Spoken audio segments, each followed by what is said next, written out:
So right now, obviously everything's sort of loosey-goosey because it's just a semi.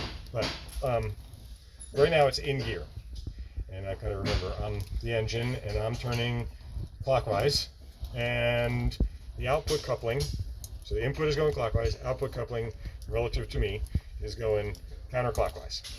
Okay, so that is either forward or reverse, however we need to set it up for the engine and the propeller we're dealing with. Now, to shift, the transmission has the linkage, throws this big lever, hook, whatever you want to call it, which engages with this slot at 3 different places. 1, 2, 3.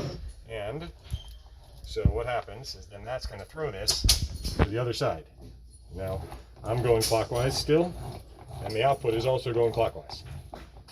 And what's happened is that when it's pushed this way, the clutch plates over here are loose.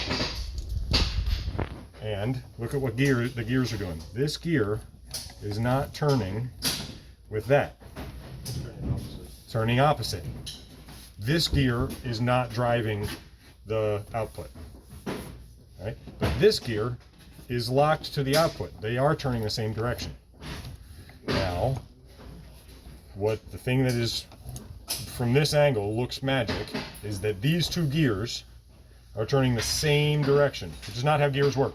Yeah, that's what I was thinking. That's not how gears work. That's not how gears work. And the reason it's not how, and the reason it does work in this case is because there's an intermediate that you can't see. It's down in there.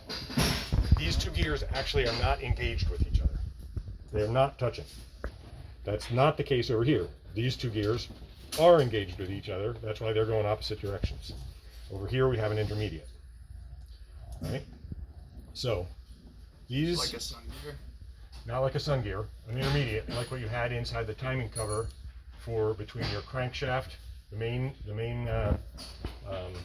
crankshaft here, and the camshaft here. Between those 2, there was an intermediate gear, right? And that gave you a reduction. So is the intermediate gear under the what it's close to the coupling, is that connected to? Okay, it's connected to that gear. So that's connected right there, and so those 2 turn together. Okay. I just didn't know which that was. Okay, so again, notice the direction this one's going, the direction that's going, these directions, what all these gears are doing. If I shift from, whether that's forward or reverse, doesn't matter. If I switch to the other way, all these gears are still turning the same direction. It's just that the output is now going with that one instead of with that one.